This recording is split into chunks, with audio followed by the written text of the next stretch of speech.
Alors ce matin, j'aimerais partager avec vous, et je m'en excuse d'avance pour ceux qui étaient là hier, mais le même message, ou en tout cas la même trame du message de hier.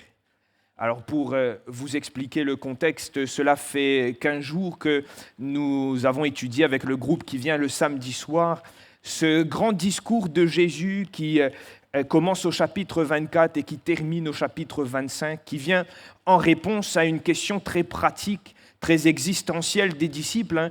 Ils comprennent que Jésus est en train de parler du temple qui sera détruit. Ils comprennent aussi que Jésus parle de venir dans son règne.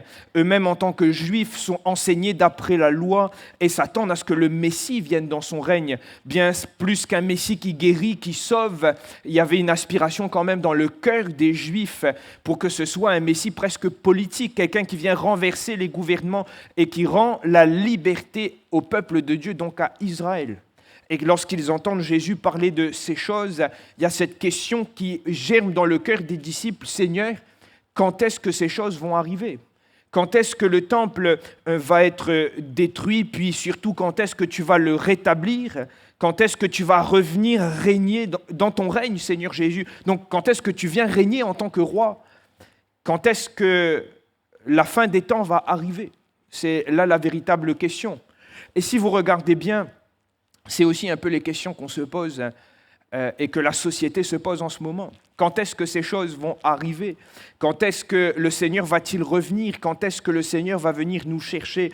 Quand est-ce que la fin de ce monde arrivera ? Parce que, inéluctablement, nous, lecteurs de la Bible, on sait que ces choses sont écrites et sont consignées et que cela va arriver. Et c'est en réponse à cette triple question des disciples que Jésus va entamer tout un discours qui s'étend du chapitre 24 au chapitre 25. Et ce qu'on avait vu avec le groupe de samedi soir, il y a la semaine dernière, c'était que dans ce texte de Matthieu 24, ce qui est étonnant, c'est que Jésus ne s'intéresse pas à donner aux disciples une chronologie exacte des choses qui vont arriver. Jésus ne s'intéresse pas non plus à donner les détails exacts de comment les choses vont se passer. Il donne, il est vrai, des détails, il semble donner presque de temps en temps des étapes et un timing d'intervention, mais il y a une vérité qui demeure dans cette première partie du discours de Jésus, c'est que nul ne sait quand le Fils reviendra. Et c'est une réalité que nous sommes censés imprégner dans notre cœur, frères et sœurs. Nous ne savons pas quand Jésus reviendra. Cela ne nous a pas été donné. Cependant, si Jésus prend le temps de faire un discours aussi long, j'ai noté en lisant et en étudiant le chapitre 24 et le chapitre 25 que les 2/3 de la réponse de Jésus à cette triple question est d'amener les disciples à comprendre quelle doit être leur attitude dans l'attente. Parce que finalement, ils sont conscients que Jésus doit revenir établir son règne. Ils sont conscients et Jésus est en train de leur parler de temps difficiles, de moments durs qui vont frapper notre société. Et on a l'impression, à chaque fois qu'on passe par une crise, et notamment la crise par laquelle nous passons avec ce Covid-19, que c'est aussi signe annonçateur du retour de Jésus. Et les disciples, ils sont conscients de ces choses. C'est pourquoi Jésus passe 2/3 du temps dans son discours à les exhorter sur l'attitude qu'ils doivent avoir. Et frères et sœurs, permettez-moi, déjà en préambule, de nous amener à considérer que face au figuier qui fleurit, face au temps qui semble nous montrer que Jésus revient, bien plus qu'aller chercher la chronologie exacte et chercher le jour et l'heure du retour de Jésus, nous devons nous préparer. C'est ça la mission de l'Église. C'est ça ce que le Seigneur demande à son peuple. C'est ce que le Seigneur est en train d'enseigner à ses disciples dans ces 2 chapitres. Face à ces temps difficiles, Jésus va leur donner 3 grandes lignes. Et c'est ce que nous avons vu il y a une semaine avec le groupe du samedi, c'est qu'il faut se réveiller et nous réintéresser aux choses du royaume. Il nous faut veiller sur nos vies et veiller sur la parole que nous avons reçue. Et il nous faut servir. Et c'est dans cette dernière lignée, dernière directive, dernière attitude que le Seigneur enseigne à ses disciples dans le chapitre 24 que j'aimerais voir avec vous une des images du chapitre 25. Et nous allons ouvrir la Bible, aller dans Matthieu au chapitre 25. Et nous allons lire une de ces paraboles de Matthieu 25. On est toujours dans la réponse de Jésus aux disciples. Et il ne nous faut jamais perdre de vue et d'idée que Jésus est toujours en train de répondre à ses disciples sur cette question. S'il a parlé d'une façon très claire, très dévoilée à ses disciples, il va amener des images afin d'illustrer ce qu'il attend de l'Église et ce qu'il attendait de ses disciples, mais par extension, on peut dire de ce qu'il attend de l'Église. Nous sommes ses disciples. Et nous sommes aussi appelés à faire la même chose que ses serviteurs. Alors, nous allons lire la parabole des talents. On la connaît bien, la parabole des talents. Et cette parabole se niche entre deux autres images. La première, c'est celle des 10 vierges qu'on connaît bien, et peut-être une parabole qu'on connaît un peu moins bien, celle des boucs et des brebis, celui du jugement des nations. Mais on va s'intéresser à la parabole des talents. Vous êtes dans Matthieu 25 ? On va lire à partir du verset 14. Et nous allons essayer de comprendre ce que Jésus a voulu enseigner à ses disciples dans ce contexte de l'attente, dans ce contexte de la fin des temps, dans ce contexte où Jésus doit revenir. Qu'est-ce qu'il a voulu enseigner aux disciples au travers de cette parabole ? Il est écrit, il en sera comme d'un homme qui, partant pour un voyage, appela ses serviteurs et leur remit ses biens. Il donna 5 talents à l'un, 2 à l'autre et 1 au troisième, à chacun selon sa capacité, et il partit. Aussitôt, celui qui avait reçu les 5 talents s'en alla et les fit valoir, et il gagna 5 autres talents. De même, celui qui avait reçu 2 talents en gagna 2 autres.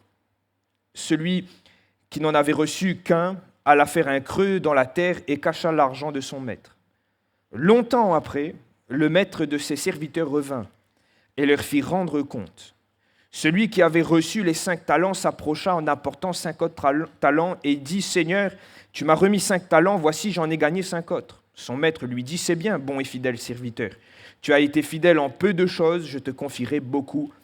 Entre dans la joie de ton maître. » Celui qui avait reçu les 2 talents s'approcha aussi et il dit « Seigneur, tu m'as remis 2 talents, voici j'en ai gagné 2 autres. » Son maître lui dit « C'est bien, bon et fidèle serviteur, tu as été fidèle en peu de choses, je te confierai beaucoup. Entre dans la joie de ton maître. » Celui qui n'avait reçu qu'un talent s'approcha ensuite et il dit « Seigneur, je savais que tu es un homme dur, qui moissonne où tu n'as pas semé et qui amasse où tu n'as pas vanné. J'ai eu peur et je suis allé cacher ton talent dans la terre. Voici, prends ce qui est à toi. » Son maître lui répondit « Serviteur méchant et paresseux, tu savais que je moissonne où je n'ai pas semé et que j'amasse où je n'ai pas vanné. Il te fallait donc remettre ton argent au banquier et à mon retour, j'aurais retiré ce qui est à moi avec un intérêt.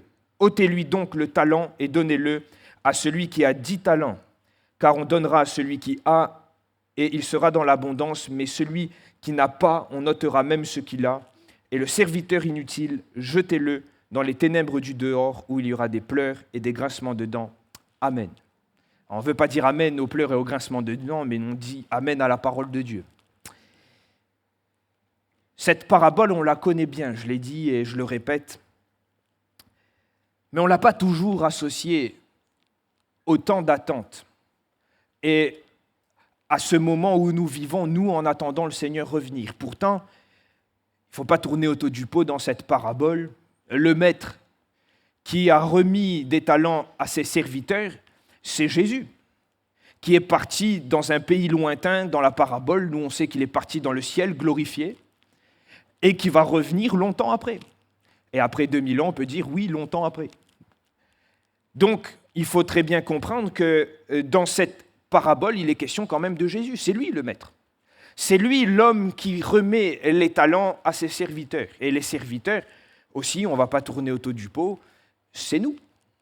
C'est chacun d'entre nous qui vit dans cette période où nous attendons le retour du maître. C'est nous. Et ces serviteurs sont censés là imager ce que nous sommes. Alors dans cette parabole, pour bien la comprendre, il faut comprendre tout d'abord ce que le maître a laissé avant de partir. Dans le texte, on comprend, il est question de talents. 5 pour l'un, 2 pour l'autre et un seul pour le dernier. Et on a souvent pris cette parabole d'une façon très terre à terre, frères et sœurs. Un talent, en français, c'est une capacité qu'on a reçue.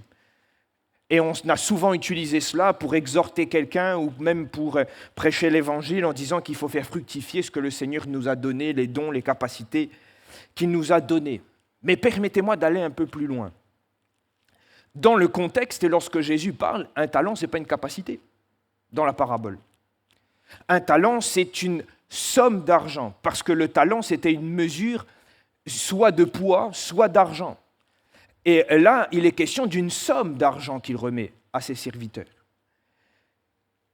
Lorsqu'on étudie la Bible, et j'ai étudié plusieurs exégètes, parce que beaucoup font des parallèles entre cette parabole et la parabole des mines, mais remarquez qu'il y a beaucoup de différences quand même dans les deux paraboles, et cette parabole des talents est quand même toute particulière en soi. Un talent, dans l'équivalent à ce jour-là même, quand Jésus parle, à l'époque, si on la ramène à aujourd'hui, ça correspond à 20 ans de salaire. Qui trouve que 20 ans de salaire, ce n'est pas grand-chose? Vous êtes d'accord avec moi, 20 ans de salaire, c'est beaucoup. Vous avez le droit de dire oui au travers des masques, ne vous inquiétez pas. 20 ans de salaire, c'est beaucoup. Oui. Alors imaginez-vous quand même que celui qui a reçu qu'un seul talent, il a reçu 20 ans de salaire. Il a reçu la somme et l'équivalent en argent de 20 ans de salaire. Et je vous laisse faire la multiplication pour celui qui a reçu 5 ou celui qui a reçu 2. Quand on regarde même au texte et qu'on va plus loin, le texte nous dit que le maître, l'homme, on peut l'appeler le maître, va remettre à ses serviteurs ses biens. Et vous avez la version Louis II 1910 qui va traduire d'une façon où on comprend peut-être un peu mieux, c'est que le maître va leur remettre l'administration de ses biens. Alors, j'aimerais le dire et le répéter, ce n'est pas rien. Le maître va prendre ses richesses, peut-être dans l'image, peut-être toutes ses richesses, et il va les confier à ses serviteurs. Ce qu'il donne à ses serviteurs n'est pas négligeable.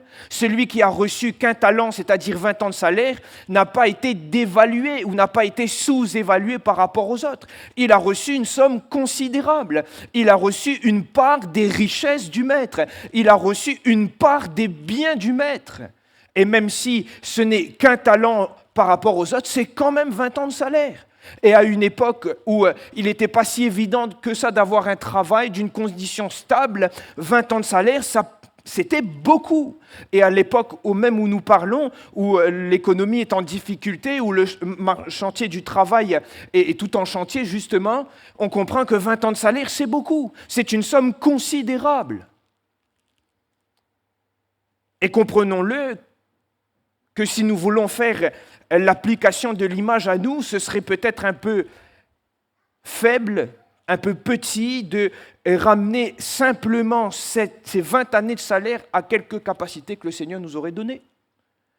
Comme si celui qui a reçu qu'un seul talent a été dévalué ou sous-évalué. Non, frères et sœurs, il est question dans cette parabole que chaque serviteur ait une part des richesses du maître. Que chaque serviteur, même plus que d'avoir une part, a été élevé au point d'être ambassadeur du maître sur une partie de ses richesses. Et les richesses ne sont pas négligeables. Alors, frères et sœurs, permettez-moi de dire que ces talents pourraient plutôt sembler être toutes les richesses que nous avons reçues en Jésus. Pourrait sembler tout ce que le Seigneur nous a offert. Et je me permets de le dire. Pourquoi? Parce que, regardez à la fin, le serviteur qui n'a pas su faire fructifier le talent, il a été jeté dehors. Alors je crois que le talent nous parle bien plus que d'une capacité, d'une qualité, d'une aptitude que le Seigneur nous a donnée, mais d'un trésor bien plus grand. Et je crois que dans ce talent, nous pouvons voir la part de richesse du royaume que nous avons reçue. Frères et sœurs, je le dis, qu'avons-nous que nous avons reçu? Qu'avons-nous ici-bas et dans la vie chrétienne que le Seigneur ne nous a pas donné? Et la foi, c'est lui qui la suscite et qui l'amène à la perfection. Le salut, c'est lui qui l'a accompli et qui nous l'a offert. Et la vie ici-bas qui nous offre et la vie éternelle en lui, c'est lui qui nous l'a offerte. L'héritage qui nous attend dans le ciel et l'espérance qui est attachée à l'héritage, c'est lui qui nous l'a donné. Même pas sur nos mérites, il a tout accompli en lui-même. Les bénédictions que nous avons ici-bas, c'est lui qui nous a donné. Paul nous dit même qu'il nous a bénis de toutes sortes de bénédictions spirituelles dans les lieux célestes. Le Saint-Esprit, c'est Christ qui nous l'a envoyé. Quand je m'en serai allé, je vous l'enverrai, il a dit. Les dons de l'Esprit, c'est lui qui nous a donnés. Tout ce que nous pouvons vivre et expérimenter dans notre vie chrétienne ici-bas, c'est Christ qui nous l'a donné, comme étant presque une part du trésor qu'il nous a donné et dont il nous a rendu administrateurs, frères et sœurs. Bien plus qu'une simple aptitude, qu'un simple talent à faire ceci ou à faire cela, nous avons reçu une part des richesses d'en haut. Nous avons reçu une part, une des choses qui viennent du ciel et qui sont grandes, d'une richesse qui nous dépasse et qui nous surpasse. Et nous avons été rendus administrateurs de ces richesses. C'est pourquoi la parabole nous invite à réfléchir et à savoir qu'avons-nous fait de cette part de richesse que nous avons reçue? Qu'avons-nous fait de la part que le Seigneur nous a donnée dans cette vie chrétienne? Permettez-moi de dire que bien plus qu'un simple cadeau, il semblerait que cette part est une noble mission, une mission de confiance que le Maître a donnée à ses serviteurs. Et frères et sœurs, avant d'aller plus loin, on pourrait déjà se poser la question. Qu'est-ce que j'ai fait de la part des richesses que le Seigneur m'a données? Qu'est-ce que j'ai fait de tout ce que le Seigneur m'a donné jusqu'à maintenant? Que ce soit la vie qui m'a donné, la foi qui anime et qui dynamise ma vie chrétienne, mon héritage, les dons, l'esprit qui vit en moi. Qu'ai-je fait de cette part de bien que le Seigneur m'a rendu administrateur? Et si nous nous posons cette question, c'est que dans la parabole, il faut comprendre, et nous le comprenons d'une façon un peu implicite, c'est que le maître attendait quand même que les serviteurs fassent quelque chose. Vous avez remarqué, quand on regarde la fin, il traite un serviteur de fidèle et bon et l'autre d'inutile. Donc il s'attendait, le maître, vis-à-vis de ses serviteurs, que les serviteurs se mettent à l'œuvre. Mais quand vous regardez bien la parabole au tout début, il semblerait que cet ordre ou cette attente est implicite. Pourquoi? Je vous mets au défi de trouver dans la parabole un moment où le maître donne des ordres. Un seul moment où le maître laisse des consignes à ses serviteurs. Jamais nous voyons dans la parabole des talents le maître dire « J'attends de vous que vous fassiez fructifier le talent, l'argent que je vous ai donné, je voudrais recevoir des intérêts. » Non, on ne voit pas le maître dire cela à ses serviteurs. On ne voit pas le maître donner des consignes et des ordres. Il va simplement donner 5 talents, 2 talents et 1 talent et partir. Cependant, la finalité du texte nous montre que quand même, le maître s'attendait à ce que les serviteurs se mettent à l'œuvre. Le maître s'attendait à ce que les administrateurs de ses biens soient de bons administrateurs. Et je remarque que dans cette parabole, au-delà de l'attente implicite du maître au début, cela paraît tout à fait naturel pour les 2 premiers serviteurs. Regardez, sans consigne, sans directive, la Bible nous dit aussitôt. Le serviteur qui a reçu 5 talents, il va prendre le risque d'aller investir, d'aller faire fructifier cette somme d'argent, cette part de richesse qu'il a reçue, dans le but d'honorer la confiance du maître. Le serviteur va se mettre à l'œuvre, ça paraît naturel pour les 2 premiers serviteurs. Ils ne semblent pas se poser la question s'ils prennent trop de risques, si c'est compliqué, ils ne semblent pas se poser 50 questions, ils ne semblent pas être tapis dans la peur, ça semble naturel. Aussitôt qu'ils aient reçu cette part de richesse, ils se mettent à l'œuvre. Ils se mettent à agir, il y a un empressement de ces 2 premiers serviteurs pour aller servir et faire fructifier l'argent du maître. Ils vont prendre des risques, ils ne s'intéressent pas, ils ne restent pas. Alors c'est vrai, il fallait oser, il fallait sûrement investir, il fallait sûrement mettre l'argent quelque part, faire quelque chose avec cet argent. La parabole, ne nous dit pas comment il a fait, je crois que ce n'est pas nécessaire. Mais la parabole nous souligne l'empressement de ses serviteurs à se mettre à agir. Et frères et sœurs, permettez-moi de le dire que même si le Seigneur ne nous invitait pas explicitement à nous mettre à l'œuvre, la responsabilité de chaque disciple de Christ est de prendre soin des biens du Maître. Remarquez ceux qui ont été guéris par Jésus dans son ministère terrestre. Même quand Jésus leur dit « surtout ne racontez pas, y raconter », ça paraissait naturel de partager la richesse à laquelle ils avaient pu toucher. Ça paraissait tout à fait naturel de partager la vie qu'ils venaient de recevoir, le miracle et la richesse que Dieu leur avait permis de voir et de vivre. Et je crois, frères et sœurs, que cela doit être naturel dans le cœur du croyant de se mettre à l'œuvre et d'être bon administrateur des biens du royaume de Dieu. Si on va plus loin, frères et sœurs, on remarque que ce désir de voir fructifier ce qu'il nous a confié, de nous voir prendre soin et être bon administrateur de ce qu'il nous donne, est presque inhérent à cette relation entre Dieu et son peuple. Remarquez avec moi la création. Dans ce deuxième récit de la création, dans Genèse 2, on voit Dieu qui crée toutes choses. La terre, tout ce qui s'y trouve. Il va créer le ciel, il va créer les astres, il va tout créer. Et au verset 8, la parole nous dit qu'il va planter un jardin en Éden. C'est Dieu qui plante, hein. C'est ce qui est écrit. Hein. Je n'invente rien, c'est la Bible. Genèse 2, 8, Dieu planta un jardin en Éden.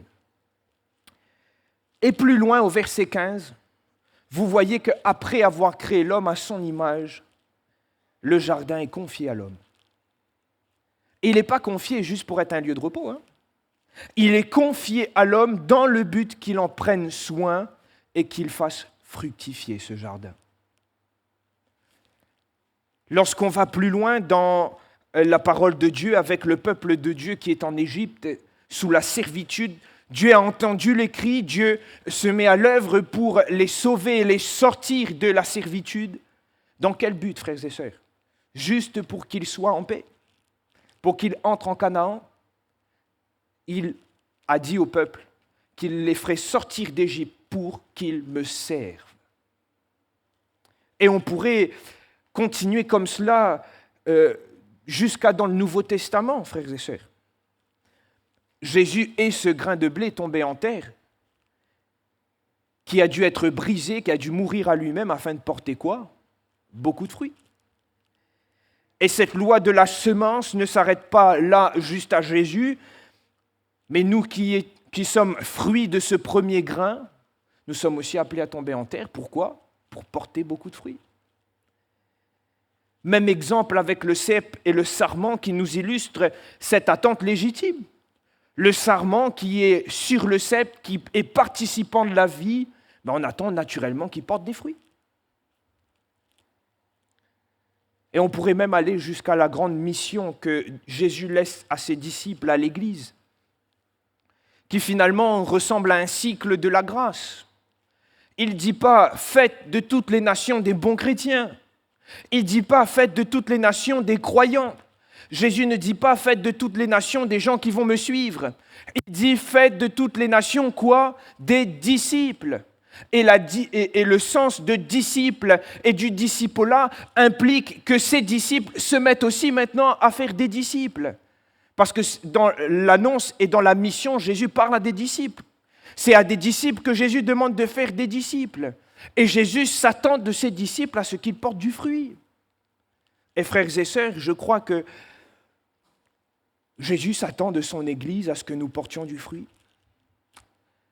Jésus s'attend de chacun d'entre nous, nous ayons confié une part des richesses suivant nos capacités, que nous nous mettons à travailler pour ces richesses. Jésus s'attend de chacun de nous à ce que nous soyons des serviteurs utiles dans le royaume.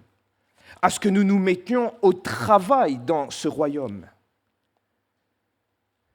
Mais j'aimerais souligner une chose dans ce texte, c'est que les actes des 2 premiers serviteurs ne découlent pas d'une relation de servitude, c'est-à-dire la relation entre un maître et un serviteur, ou un maître et un esclave plutôt.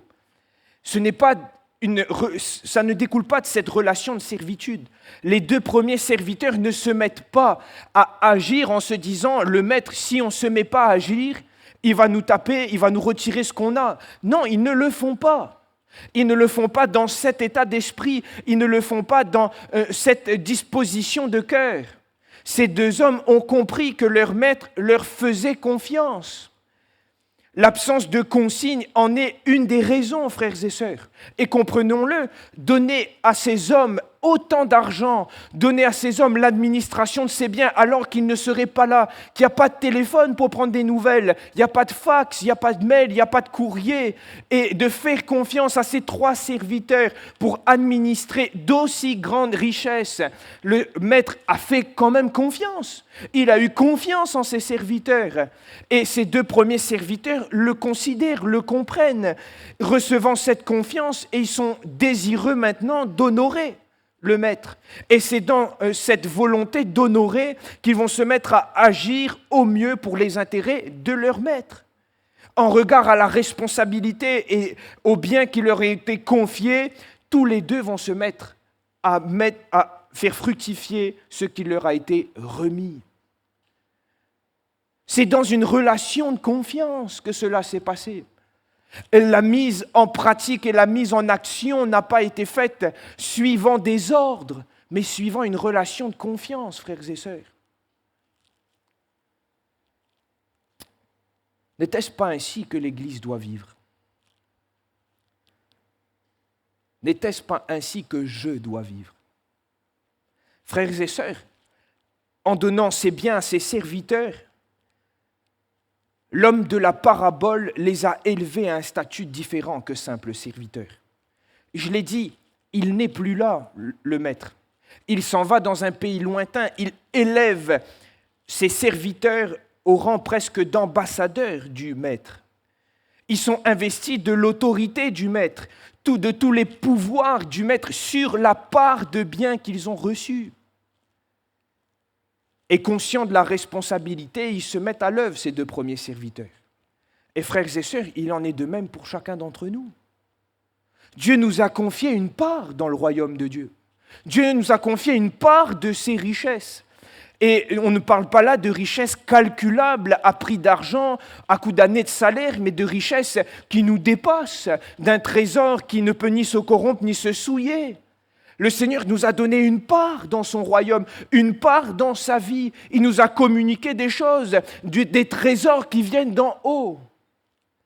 Il nous a élevés au simple rang qu'on était de serviteurs, et encore gloire à Dieu si on était serviteurs, mais il nous a élevés au point d'ambassadeurs de Christ. Et c'est ce que Paul va dire dans 2 Corinthiens 5,10. Nous sommes donc des ambassadeurs pour Christ. Conscients de la responsabilité que nous avons à cause de la part d'héritage que nous avons reçu, à cause de la vie qui nous a été communiquée. Paul dit, nous sommes ambassadeurs pour Christ. Nous ne sommes pas là pour faire parce que nous obéissons à des ordres, comme si on était derrière un maître qui avait un fouet, non.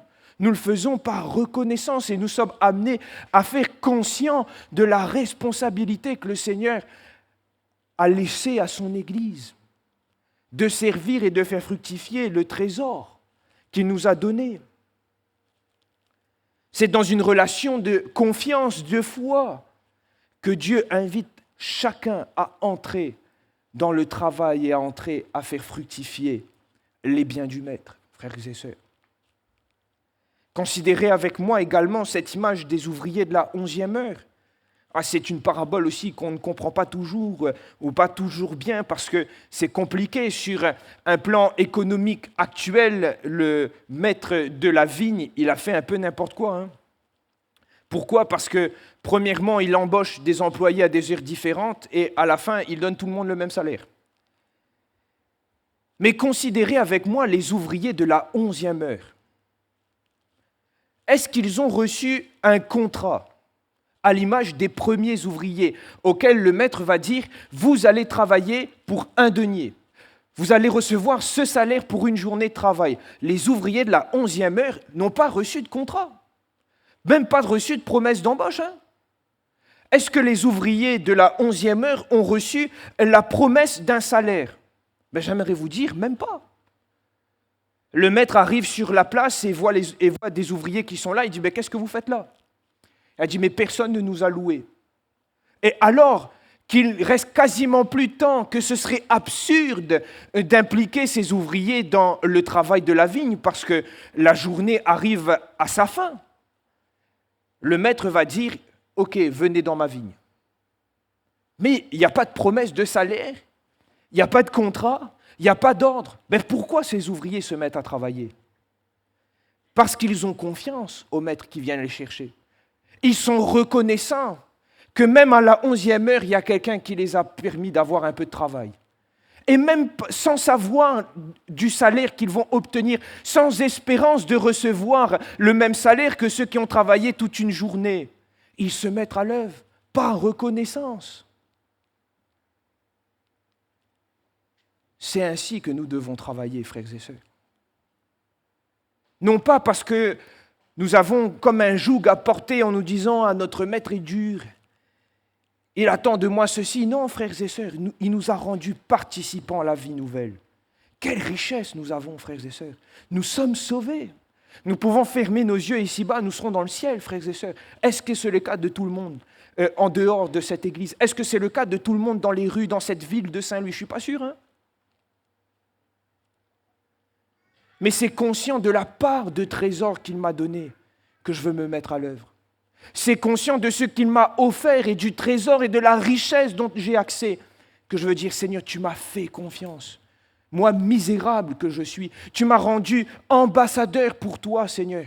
Je veux me mettre à travailler, frère.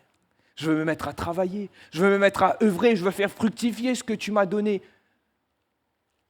C'est ainsi et dans cet état d'esprit que les ouvriers, les 2 premiers ouvriers, se sont mis à travailler. Alors, frères et sœurs, on arrive à la dernière partie du message. Et on pourrait se poser la question. Frère, qu'est-ce qui s'est passé avec ce dernier serviteur? Qu'est-ce que lui, il n'a pas compris? Pourquoi les 2 premiers serviteurs, ils ont vu toute la confiance du maître? Pourquoi les 2 premiers serviteurs se sont sentis honorés et se sont mis à l'œuvre? Qu'est-ce que ce 3e serviteur a raté au point que le talent, à la fin, il le perd même? Parce que le maître va le reprendre et il va être jeté en dehors. La première chose qu'on note, c'est que chez ce serviteur, il y a quand même une méconnaissance du maître ou une mauvaise appréciation du maître.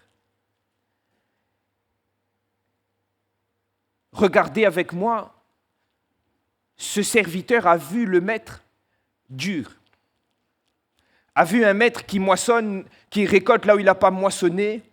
Il a vu un maître qui était sévère, un maître dur, alors que les autres ont vu un maître qui faisait confiance, un maître qui les honorait, un maître qui les élevait en leur confiant autant de responsabilités.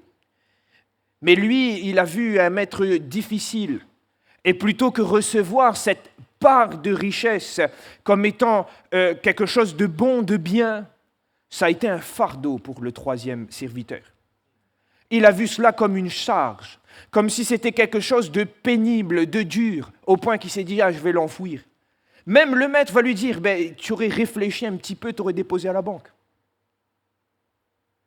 Mais c'était tellement pénible, tellement dur, tellement lourd, qu'il a fini par enfouir cette somme, ces 20 ans de salaire. Frères et sœurs, il n'y avait rien à faire avec ces 20 ans de salaire, l'équivalent de 20 ans de salaire. Vous pensez vraiment qu'il n'avait rien à faire? Imaginez-vous que ce n'était pas quand même juste une barre d'argent qu'il avait à enfouir. C'était sûrement un sac d'argent qu'il s'est amusé à enfouir. C'était une somme considérable. C'était quelque chose d'important. Et ce serviteur et cet état d'esprit est à l'image parfois de chrétiens qui ne connaissent pas bien le maître, qui méconnaissent le maître ou à cause de situations qui ont fini par voir la part de richesse qui leur a été confiée comme un fardeau, comme quelque chose de lourd, de pénible. Et plutôt que se mettre à l'œuvre, on va l'enfouir, parce que c'est trop lourd, c'est trop difficile. La deuxième chose que je note, c'est que ce serviteur va prétexter la peur. On lit au verset 25, « J'ai eu peur ». Voilà la raison pour laquelle il est allé cacher, il a eu peur. Et là aussi on se dit, mais comment lui il a pu avoir peur alors que les deux autres se sont sentis honorés? Et il faut noter que Jésus va aller plus loin, il va résumer l'attitude et ce faux prétexte de la peur à la paresse. Et j'aime bien parce qu'il y a un verset dans Proverbes qui nous rappelle cette vérité. Si tu peux l'afficher, Proverbe 22, 13. Il est question du paresseux qui dit « Il y a un lion dehors, je serai tué dans les rues. » Et comprenez-le dans le contexte de ce proverbe, le paresseux qui dit « Mais je ne peux pas sortir, je ne peux pas me mettre à travailler, je ne peux pas aller dans les rues. Je ne pourrais pas me mettre à semer, je ne pourrais pas me mettre à faire ce que je dois faire. Il y a un lion dehors, mais je vais être tué dans les rues tout de suite. » Une version dit « Je vais être tué sur la place. »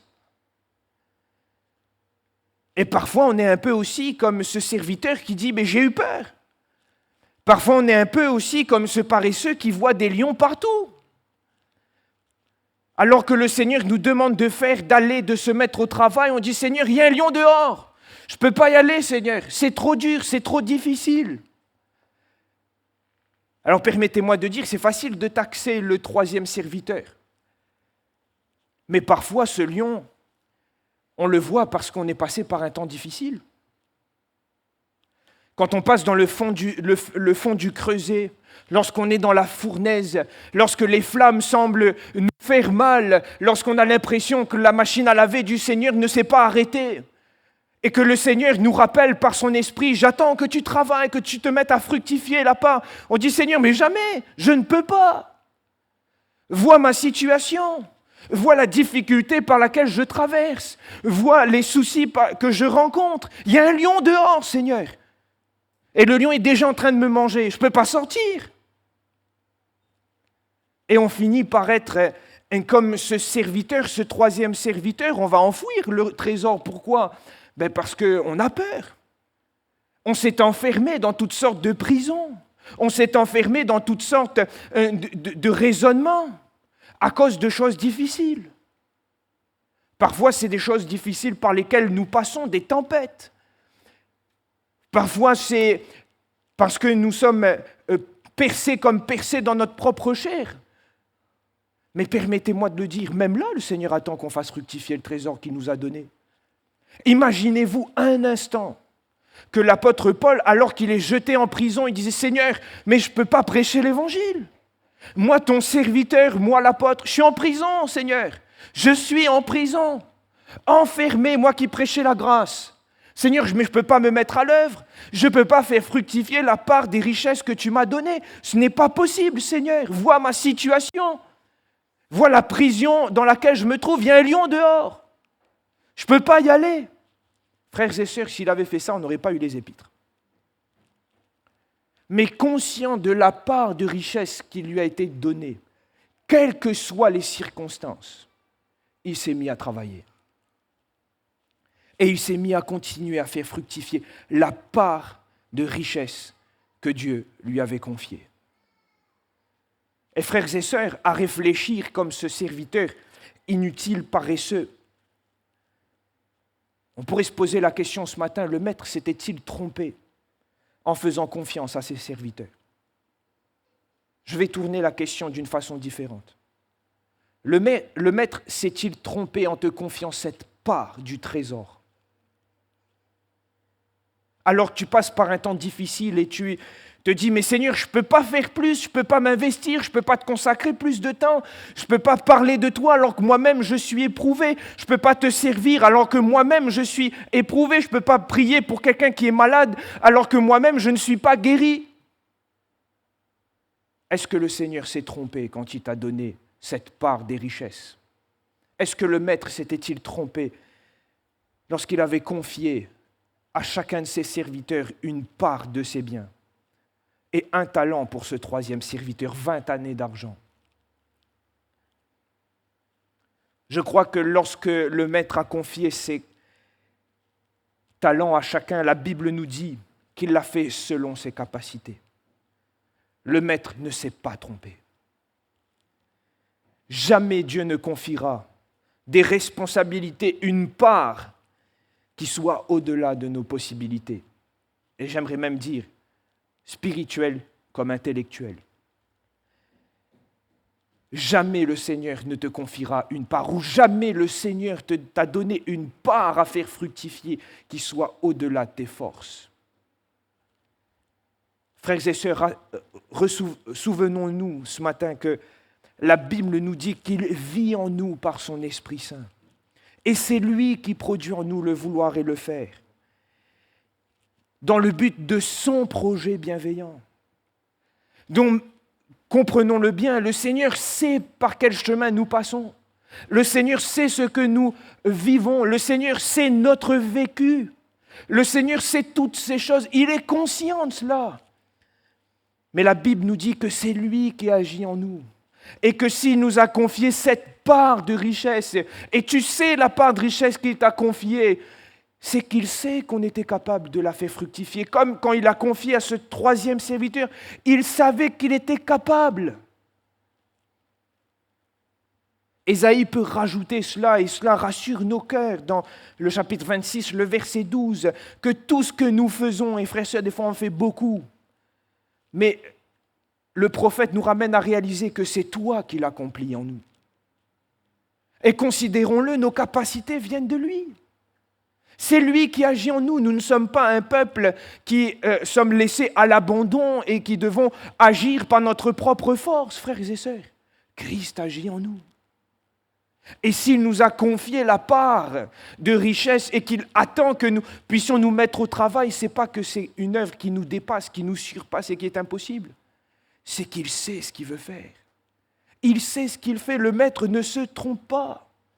Dieu tient compte de ce que nous sommes, de nos compétences, de nos faiblesses, de nos forces morales et spirituelles, mais aussi de nos détresses et nos échecs.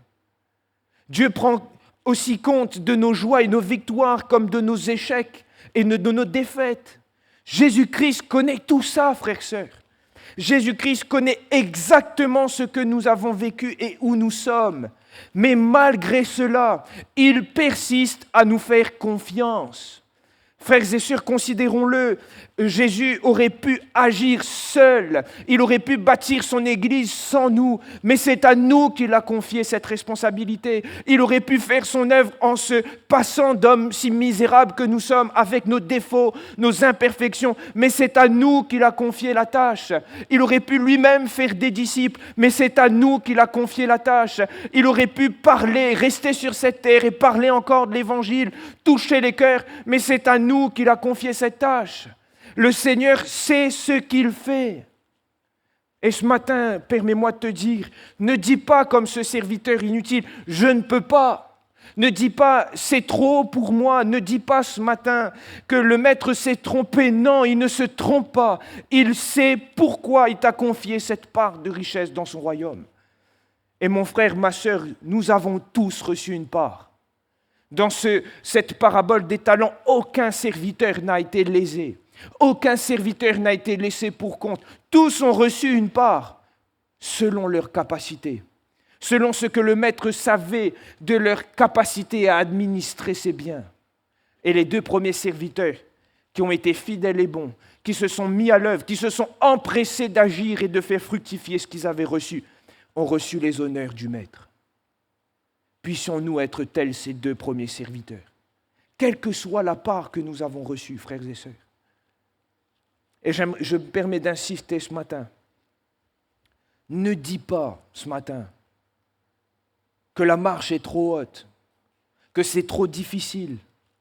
Ne dis pas ma situation m'empêche de. Non.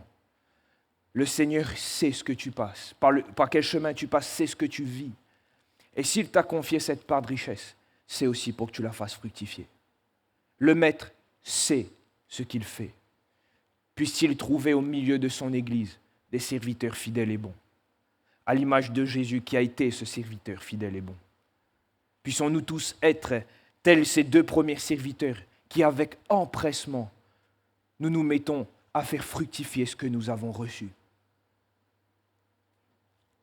Nous avons besoin de nous mettre à l'œuvre pour le Maître. Frères et sœurs, c'est aussi le sens de cette parabole, le Maître revient. Nous sommes concernés par cette parabole des talents. Si le Maître nous a confié, tout nous montre quand même que le Maître va revenir et que son retour est imminent. Mettons-nous à l'œuvre, frères et sœurs. Soyons encouragés par la parole ce matin à nous mettre à l'œuvre. La question n'est pas ce matin de dire ce que chacun doit faire. Je crois qu'il est bon tout premièrement de s'examiner soi-même et chacun pour soi. Parce que le Seigneur sait la part qu'il nous a confiée. Mais c'est quand même à nous de faire fructifier ce qu'il nous a donné. Même si on n'a pas grand-chose, frères et sœurs. Comme le dit ce chant, avec ma voix et mes 2 mains, Seigneur. C'est suffisant, je veux te servir avec ça déjà. Avec le temps que tu m'as donné, avec la foi qui est dans mon cœur, et avec la parole que tu m'as donnée. Seigneur, je veux déjà te servir. Avec le peu, Seigneur Jésus, et même avec beaucoup, je veux te servir. Avec 5 talents ou avec 1 talent, je veux te servir, Seigneur. Je veux mettre ces talents au bénéfice, ces richesses au bénéfice de ceux qui sont autour, afin que les biens soient bien administrés pour ton royaume. Alléluia.